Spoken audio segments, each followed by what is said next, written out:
প্রথম দেখায় মনে হতে পারে এটা মোহাম্মদপুরের কোনো দৃশ্য, কিন্তু মোটেও না।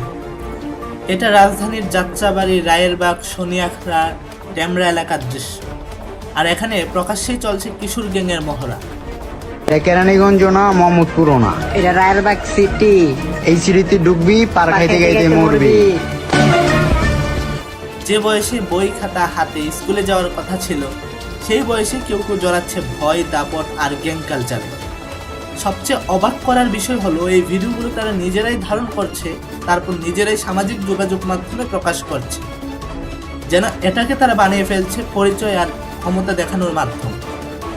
কিশোর গ্যাং কালচার এখন আর শুধু ঢাকার নির্দিষ্ট কিছু এলাকায় সীমাবদ্ধ নেই। ধীরে ধীরে এই সংস্কৃতির শিখর গাড়ছে দেশের বিভিন্ন শহর আর ঘনবসতিপূর্ণ এলাকাতে।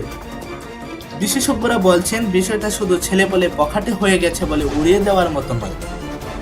এর পেছনে রয়েছে পারিবারিক ভাঙন, বেকারত্ব, মাদকের প্রভাব এবং রাস্তায় বড় হওয়ার এক কঠিন বাস্তবতা। অনেক কিশোরের কাছে গ্যাং মানে একটা আলাদা পরিচয়, মানুষের ভয় পাওয়া আর এলাকায় নিজের প্রভাব দেখানোর সুযোগ। কিন্তু এই ভয়ঙ্কর সংস্কৃতির সবচেয়ে বড় শিকার হচ্ছে সাধারণ মানুষ। এলাকায় বাড়ছে আতঙ্ক, অভিভাবকদের মধ্যে তৈরি হচ্ছে উদ্বেগ। প্রশ্ন উঠছে, এভাবে চলতে থাকলে ভবিষ্যৎ পরিস্থিতি কোথায় গিয়ে দাঁড়াবে?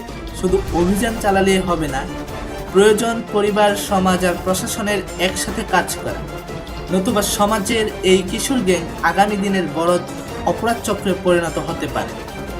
মুশফিক মাহি, নবুরা টিভি।